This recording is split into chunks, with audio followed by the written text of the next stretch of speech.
Maintenant, on ne peut pas parler de l'aidant sans parler des acteurs de la protection sociale. Donc, leur regard est aussi important. Donc, j'invite à venir me rejoindre Diane Duperroir, qui est directrice générale d'Axa Santé et Collective, coprésidente de la commission protection sociale du mouvement des entreprises de France, du MEDEF, et monsieur Jean-René Leclerc, président du conseil de la Caisse nationale de solidarité pour l'autonomie, le CNSA. Est-ce qu'il est... Ah, il est là, pardon. Donc, merci d'être présent pour ce partage, donc ce regard croisé. Allez-y. J'allais commencer avec vous, monsieur Le Serre. Je voulais vous demander, en fait... si vous aviez au niveau de... En fait, le sujet de l'aidant est un sujet assez large et qu'on a du mal, en fait, à définir. Alors, notre première table ronde nous a permis de voir des bonnes pratiques qui sont mises en place au sein des entreprises pour accompagner les salariés aidants et de constater qu'il y a de nombreuses pratiques et dispositifs qui émergent. Donc, pourriez-vous nous dire... pour quelles raisons travailler sur l'aidant n'est pas qu'un sujet d'entreprise, mais permet de répondre au fait à d'autres sujets et défis sociétaux. Bien sûr, c'est un sujet de société, tout à fait essentiel. Vous savez, je commence par m'excuser d'arriver effectivement, il y a quelques instants seulement parmi vous, mais la vie d'un président bénévole de la Caisse nationale de solidarité pour l'autonomie est assez complexe. J'étais avec une réunion de département. Il faut essayer de réconcilier un peu la CNSA, la branche de sécurité sociale, avec les départements qui étaient un peu fâchés, avant avec les ARS qui étaient fâchés, et avec les départements et avec un certain nombre d'associations. Gérer effectivement l'immense mouvement des fédérations associatives. Et tout ça est un peu la responsabilité effectivement de la CNSA. Entendons-nous d'abord, hein, je ne suis pas président de la CNSA. Je suis président du conseil de la CNSA, ce qui n'est pas exactement la même chose. C'est ce que j'annonce, je crois, non ? Tout à fait, oui. Vous êtes la première à ne pas se tromper depuis les multiples interventions que je peux faire.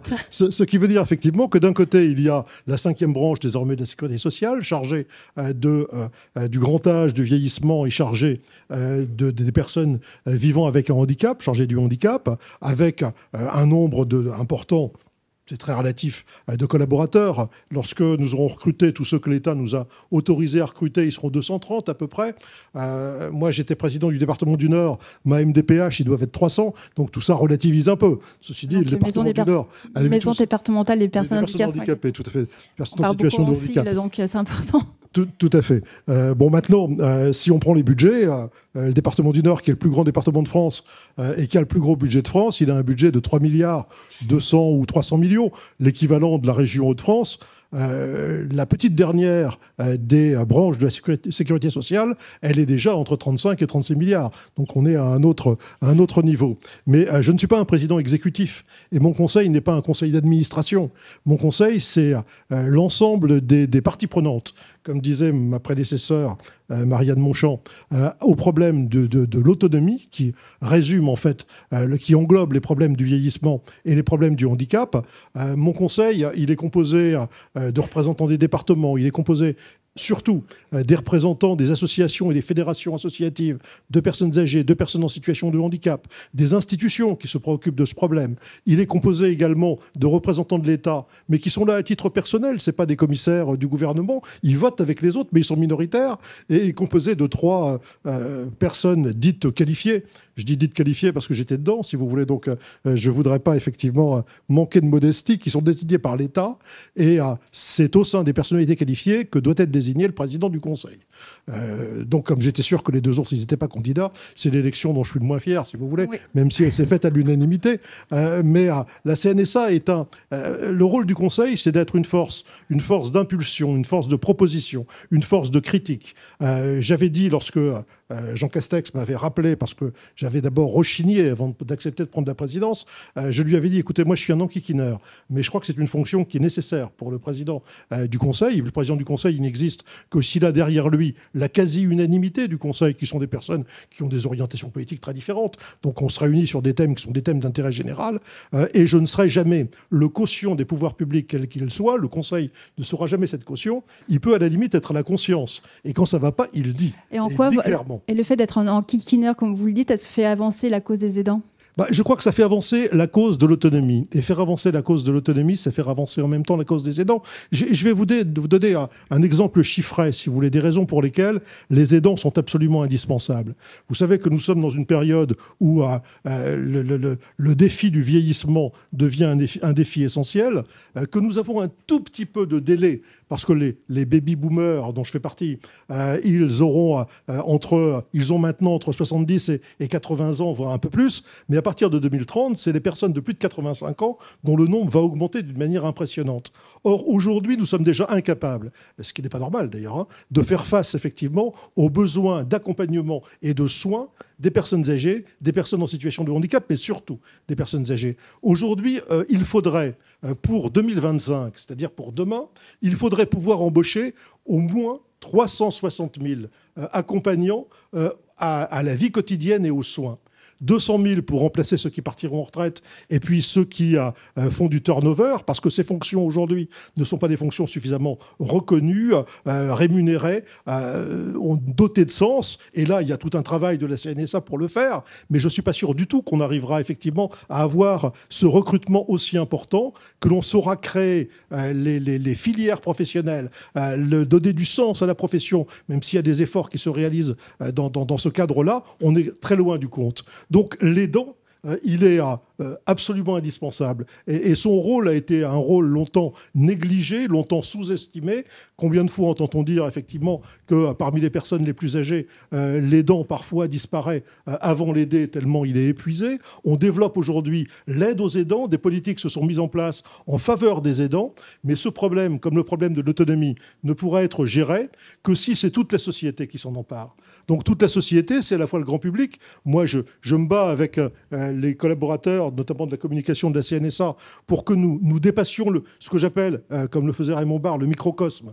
Donc ceux qui sont très très informés des problèmes effectivement de l'autonomie, mais que nous ayons un contact direct avec l'opinion publique, par la presse quotidienne régionale, par des revues qui sont davantage lues par des personnes qu'on appelait autrefois du troisième âge. Et le rôle de l'entreprise, il est tout à fait essentiel, parce que l'entreprise, elle fait partie de notre vie. Des entreprises, d'ailleurs, dans le secteur du vieillissement, il y en a, et il y en a de nombreuses. Aujourd'hui, j'ai quelques chiffres, moi, qui m'interpellent. J'en donnerai pas beaucoup, j'en donnerai 3 sur les aidants d'entreprise. Il y a 52% des aidants, ce sont des estimations, mais qui doivent être à peu près justes, 52% des aidants qui sont des salariés. Parmi les aidants salariés, 57% sont des femmes. Et parmi l'ensemble des aidants salariés, 26% seulement ont prévenu leur employeur de leur situation d'aidant et des tracas qu'elle pouvait apporter. Donc j'estime que l'entreprise citoyenne, c'est bien sûr l'entreprise qui participe à tous les grands débats collectifs qui aident la culture, qui aident le patrimoine, mais fondamentalement l'entreprise citoyenne, c'est l'entreprise qui reconnaît effectivement l'importance des aidants, qui a toute la puissance nécessaire des grandes aux petites, avec l'appui des pouvoirs publics, parce que comme président de la CNSA, moi je serai extrêmement attentif aux efforts qui seront faits pour tenter de gérer un des défis essentiels de notre temps. Un dernier mot, puis j'arrête. Il y a 2 défis aujourd'hui qui sont colossaux. Le défi climatique et le défi du vieillissement. La différence entre les deux, c'est que le défi climatique, même si on était exemplaire, ce qui pour le moment n'est pas encore le cas, mais ça va peut-être venir, ne suffirait peut-être pas à gérer le problème. Le défi du vieillissement, c'est très simple. Si on est bon, on arrivera à en sortir. Si on est mauvais, je ne sais pas ce que l'on fera à l'échéance 2027, 2028, 2030. On sera totalement dans le mur. Donc on est vraiment sur un des enjeux de société qui dépasse l'entreprise. Et justement, lors de la première table ronde, on a évoqué le fait des bonnes pratiques mises en place par les entreprises. Vous-même, Madame de Perrois, vous êtes aussi une ancienne DRH d'AXA et vous êtes Vous me confirmez? J'étais très intéressée par les témoignages qui ont été apportés tout à l'heure. Puisque vous êtes aussi confrontée à ce sujet par votre expérience. Oui. Donc, je rappelle que vous êtes directrice générale de AXA Santé et Collective. Et au niveau aussi de vos clients aussi. Vous êtes cet aspect aussi, vous le rencontrez chez vos clients.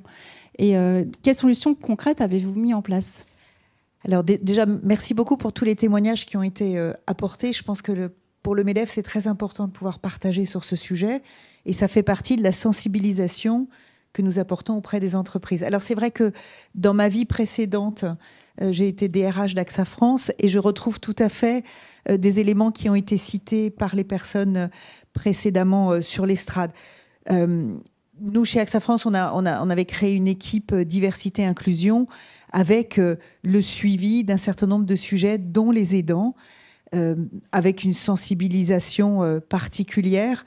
Et moi, je voudrais rebondir sur le fait qu'en fait, il y a peu de gens qui disent « je suis aidant ». Et je crois que les axes de communication, vous les avez cités tout à l'heure, d'ouvrir les portes, de dire il y a des personnes avec qui vous pouvez parler, la liberté là-dessus, je pense que c'est très important. Et je crois qu'on a un énorme pas encore à faire parce que quand vous faites un micro-trottoir dans l'entreprise sur la connaissance des dispositifs qui existent, en fait, les gens sont très, très à distance de cela. Voilà. Donc, ça passe aussi par des accords négociés avec les partenaires sociaux, et ça, c'est le rôle de toutes les RH, et c'est quelque chose de très important. Mais c'est pas que ça, parce que si on communique pas et si on laisse pas les portes ouvertes, et avec les réseaux que vous avez cités, mesdames, tout à l'heure, eh bien, il se passera pas grand-chose. Voilà. Et donc, quand on a besoin d'aide, eh bien, il faut qu'on puisse la demander librement, et si on veut la demander, bien sûr, c'est pas un modèle qu'on impose non plus. Donc, en tant qu'RH, on a créé ça. On a créé aussi des autorisations d'absence rémunérées avec aussi un accompagnement complémentaire financier. Et puis, bien sûr, il y a les dons de jour. Je vais pas revenir dessus puisque ça a été cité tout à l'heure. On a créé un pack, une ligne d'assistance psychologique si on a envie de parler. C'est la liberté. Et puis, la prise en charge de 10 heures d'auxiliaire de vie. Voilà, ça existe dans différentes entreprises, mais pour moi, c'est un bel accompagnement. 10 heures, ça peut paraître peu, mais en même temps, ça a le mérite d'exister. L'aide à la recherche de centres aussi temporaires, de répit. Et on travaille avec l'association France Répit. Et puis, on prend en charge du transport vers les lieux qui ont été trouvés. Voilà, c'est modeste. Mais ça existe, c'est un premier pas. Et je vous rejoins, Président. Je pense que voilà, ce sont plein de pas qu'on va additionner les uns les autres dans les entreprises, en dehors des entreprises, qui vont permettre de faire avancer la sensibilisation sur ce sujet-là. Voilà, là, c'était plutôt le témoignage en tant que RH. Voilà, j'ai quitté mes fonctions il y a 1 an de DRH d'AXA France. D'accord. Et c'est une question aussi que je vous pose à vous deux. Qu'est-ce que ça coûterait de ne pas en faire un sujet d'entreprise? Alors, je peux répondre et puis je vous passe la parole si vous voulez. Je voudrais juste ajouter que, en fait, ce qu'on propose aux entreprises aujourd'hui, c'est des prestations qui peuvent aller plus loin. J'étais très sensibilisée aux interventions tout à l'heure. En fait, comment on organise les choses, comment on décharge et comment on se fait aider sur l'organisation. Rien que l'organisation que les aidants ont parfois à affronter, c'est juste très important. Donc, ce sont des offres de care management, pardonnez-moi, c'est un anglicisme horrible, mais d'organisation, d'aide, d'accompagnement sur l'organisation. Ça, je pense que c'est quelque chose d'important. Si vous voulez, c'est une très belle expression, je vais la retenir. Mais je pense que ça, c'est important. Compenser les pertes de salaire aussi. Ça, c'est une dimension, je pense, où on peut aller plus loin dans les entreprises pour en parler, avec des compléments aux aides qui existent déjà en socle. Et puis, je pense que l'exemple des causes que l'entreprise porte, je pense aussi que c'est très important avec des témoignages. Je pense qu'on ne le dit pas assez. Il y a plein d'entreprises qui font plein de belles choses, mais si c'est pas dit, s'il n'y a pas des témoignages, eh bien, ça aidera pas à poursuivre là-dessus. Voilà, je me permettais ce complément. D'accord. Peut-être je vais laisser le président réagir et puis je reviendrai après. Non, j'approuve. Et sur le coup de non agir, sur qu'est-ce que ça coûterait à la société de ne pas en faire un sujet d'entreprise? Ça coûterait le fait que l'échec serait vraisemblablement rapidement assuré. Ça coûterait le fait que notre pays, que l'on pense être un grand pays, une grande puissance économique, une grande puissance démocratique, n'accorderait pas aux personnes les plus vulnérables l'attention première dont elles ont besoin. Donc c'est vraiment un choix de société, si vous voulez. C'est un choix de société, on n'y arrivera jamais seul. Moi, j'ai des débats de même nature lorsque je suis entouré de mouvements associatifs et puis d'entreprises privées, quelquefois à but commercial également, qui sont dans le même métier, les uns estiment que les autres n'y ont pas leur place. Je dis, mais il y a de la place pour tout le monde. Aujourd'hui, le dossier est un dossier d'une importance telle et d'une complexité telle qu'il faudra la multiplication des bonnes volontés, celle du privé, celle du public, celle de l'opinion publique. Et j'ai beaucoup regretté pendant la campagne présidentielle qu'on perde notre temps sur le point de savoir si il faut bien 5000 parrains pour se présenter aux élections et qu'on parle très peu des problèmes du vieillissement, des problèmes de l'autonomie. Je crois aussi qu'on va vers une époque où le problème de l'autonomie, ça va être un problème géré de manière harmonieuse entre l'ensemble des territoires. Aujourd'hui, il n'est pas normal que des gens vont finir par choisir leur domicile en fonction des politiques qui sont faites par les départements. Là, la CNSA est là aussi pour imposer à ce qu'on ne bouleverse pas l'autonomie des collectivités, mais à ce qu'il y ait un traitement qui soit un traitement égalitaire sur les personnes en difficulté. Et notre immense problème, ce sera aussi le problème des personnels. Ces problèmes de personnel, même si l'aide de l'entreprise devait être une aide sur la durée, ne pas s'éterniser ultérieurement, jusqu'à ce qu'il y ait tous les personnels nécessaires pour s'occuper effectivement des plus vulnérables, on a besoin de vous. On a besoin de vous, et puis c'est tous les politiques qui en même temps ont besoin de vous. Alors quelquefois, vous avez besoin de nous, ça participera effectivement au partenariat étroit entre les uns et les autres, et à la compréhension entre les uns et les autres. Voilà, on a vu des exemples d'employeurs tout à l'heure qui négocient des accords. Vous avez le MEDEF qui a négocié un accord, un ANI, sur la santé au travail. Dedans, il y a un chapitre qui porte sur la QVCT, la qualité de vie au travail et les conditions de travail. Donc, ce sont des éléments qui permettent d'impulser un dialogue social qui est repris au niveau des entreprises, et aussi de faire connaître toutes ces dimensions, puisqu'il y a des socles qui existent.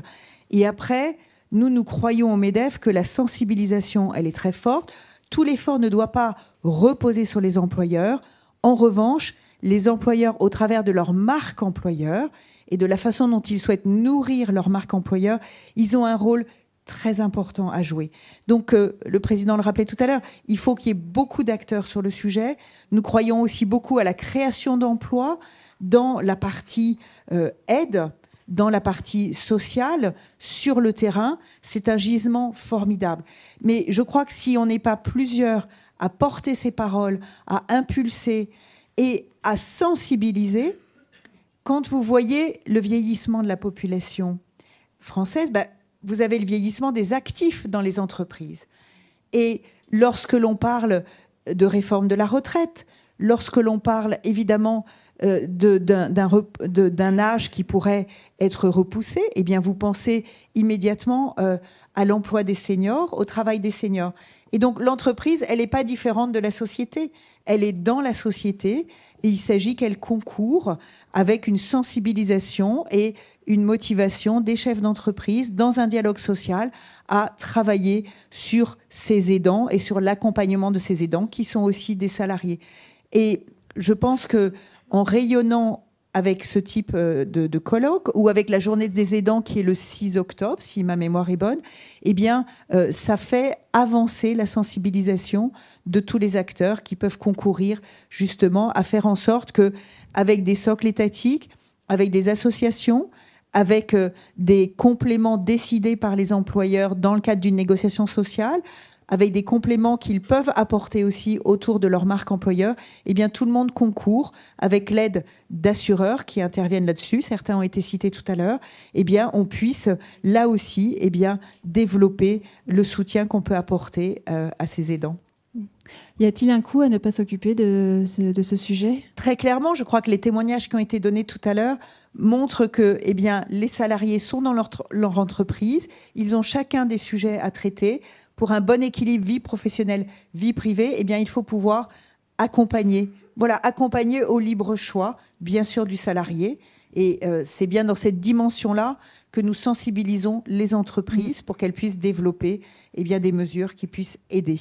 Parce que si on n'agit pas, d'après ce que j'ai compris, il y aura par le taux d'absentéisme, la succession des confinements, il y a la désorganisation au sein de l'équipe de travail. Il y a aussi... Bien sûr, l'idéal, c'est que ce soit gagnant-gagnant, ce choix. Mais je pense que ce choix, au départ, c'est un choix du cœur et un choix volontaire et délibéré. Mais il s'avérera être un choix gagnant-gagnant. Vous savez, moi, j'ai beaucoup croisé les entreprises dans mes fonctions politiques avant de le croiser à nouveau, effectivement, dans les fonctions de la CNSA, sur un autre problème qui concernait également totalement l'insertion. C'était sur le problème des allocataires du RSA. Le département du Nord était un département qui n'arrivait plus à payer le revenu de solidarité active. C'était la CAF qui avait pris la place. On était au bord du dépôt de bilan, si ça existait pour les collectivités. Donc, nous étions au bord de la mise sous tutelle. J'ai cherché l'appui des entreprises et je l'ai trouvé. Des entreprises très grandes, moyennes, petites, des artisans. Ça a commencé par les grandes entreprises de l'automobile. Ça a continué avec la logistique, avec la distribution. Tout le monde s'y est mis. Et on a fait baisser de manière considérable le nombre, effectivement, d'allocataires du RSA. On a donc pu baisser les impôts qu'on avait préalablement augmentés, ce qui après tout faisait aussi l'affaire de l'entreprise. Les entreprises ont trouvé des collaborateurs dont ils ont parfois dit à quel point ils étaient satisfaits. Aujourd'hui, je les rencontre sur un autre dossier, qui est le dossier effectivement des aidants, qui est un dossier où à première vue, ils sont moins concernés, mais où leur place dans la société fait que leur intervention, elle est totalement justifiée et totalement appréciée à sa juste valeur. En tout cas, moi, je dirais tout le bien que je pense effectivement des actions que vous déployez. Et lorsque nous avons quelques difficultés à financer certains types d'actions, on met en place, par exemple, aujourd'hui, c'est quasi impossible au niveau des textes, des vacances partagées entre l'aidant et l'aidé. En créant des lieux, l'aidant ne veut pas se séparer de l'aidé, mais il souhaite effectivement pouvoir respirer. Bon, celui-là, on trouve la solution pour qu'il soit servi pendant les 15 jours de vacances, mais il ne quitte pas pour autant la personne dont il est proche. Actuellement, comment réalise-t-on, puisqu'il n'y a pas aujourd'hui de financement public, on va essayer de faire changer les choses sur ce point, on le réussit par du mécénat d'entreprise la plupart du temps. Donc à la place d'entreprise, on en revient. Voilà. Donc, on peut rebondir là-dessus. En fait, il faut aussi penser aux aidants. Je vois en termes de mécénat d'entreprise, on travaille par exemple avec l'association France Répit, mais il y a plein d'autres associations. Mais c'est aussi penser à l'aidant pour qu'il puisse souffler aussi. Ce serait le message c'est le message que vous souhaiteriez faire passer. En tout cas, c'est un des messages. Parmi tout ce qui a été partagé lors de la table ronde précédente et de cette table ronde, je pense qu'il faut penser aux deux parties. Et je crois que vraiment, les chefs d'entreprise et les DRH de toutes nos belles entreprises en France ont à cœur, là aussi, l'engagement de leurs collaborateurs et de voir comment ils peuvent développer, étoffer leur marque employeur de façon à être aux côtés de leur collectif. Et le collectif pour une entreprise, c'est très important. Et vous, monsieur Le Serre ? Écoutez, moi j'adhère à ce qui vient d'être dit. Je pense que sur le fond, rien ne nous oppose. Aujourd'hui, nous sommes devant un immense défi. Ce défi, il faut le relever, il faut le gagner. Et votre part dans le fait, effectivement, que nous gagnons ce défi, c'est une part d'humanité supplémentaire, c'est une part d'idéal démocratique supplémentaire. Vous permettez effectivement à des personnes de rester citoyens jusqu'à la fin de leur vie. Je suis un vieux sénateur, le président Larcher avait déclaré un terme que moi j'aimais bien, il ne peut pas y avoir de citoyenneté en pointillé. Aujourd'hui, dans de nombreux EHPAD, il y a une citoyenneté en pointillé. Vous ne pouvez pas venir avec votre animal familier, vous ne pouvez pas recevoir qui vous voulez quand vous voulez, vous ne pouvez pas voter si vous avez des problèmes, effectivement, qui sont des problèmes de locomotion. Ce que l'on souhaiterait, c'est qu'effectivement, la citoyenneté, ce soit pour tout le monde et du début à la fin. Bon, une jolie conclusion. Je vous remercie beaucoup pour votre intervention. Merci beaucoup.